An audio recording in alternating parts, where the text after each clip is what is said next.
We are back now with the voice of former First Lady of the United States, Jacqueline Kennedy, recorded and kept secret for decades until now. Jackie Kennedy was famously private. Unlike even minor celebrities today, she never wrote a memoir. But shortly after the assassination of her husband, the president, she sat down with historian Arthur Schlesinger Jr. and spoke with candor about her husband and other major figures of the era. The recordings are a part of the new book, Jacqueline Kennedy, Historic Conversations on Life with John F. Kennedy. On Friday, after we purchased a copy at a bookstore, we shared some early excerpts with you tonight on what would have been the Kennedys' 58th wedding anniversary. NBC's Andrea Mitchell has more. She was still in what her daughter Caroline described as the extreme stages of grief, speaking publicly only once. The knowledge of the affection in which my husband was held by all of you has sustained me. But while famously private, the young widow sat down with historian Arthur Schlesinger Jr.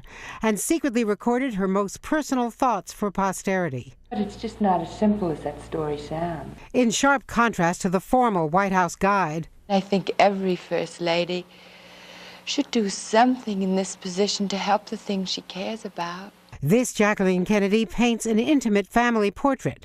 JFK kneeling on the edge of the bed to say his prayers each night, a habit she describes as both childish and sweet. The president crying in his bedroom over the Bay of Pigs fiasco and being privately dismissive of Lyndon Johnson, his successor. Bobby told me this later, and I know Jack said it to me sometimes. He said, "Oh God, can you ever imagine what would happen to the country if Lyndon was president?" So many times he'd say it, or if there was ever a problem. Her view of LBJ was also influenced, historians say, by this call, a month after her husband's death, 2 days before Christmas, 1963. I hope that you're doing all right. Oh, I'm doing fine, thank you. You know how much we love you. You have a good Christmas, dear. Thank you, the same to you. Tonight. Hours later, she learned he was showing off for a room full of reporters. Other snapshots. Remember how she charmed French President de Gaulle? I am the man who accompanied Jacqueline Kennedy to Paris, and I've enjoyed it. In private, she is heard calling de Gaulle an egomaniac and Dr. Martin Luther King Jr. a phony. At the time, FBI Director J. Edgar Hoover was trying to incite divisions between the Kennedys and Dr. King, telling Bobby Kennedy that Dr. King was overheard on FBI wiretaps making crude comments about Jackie Kennedy kissing her husband's coffin on the day of Jack's funeral. And on the tapes, she talks about politics.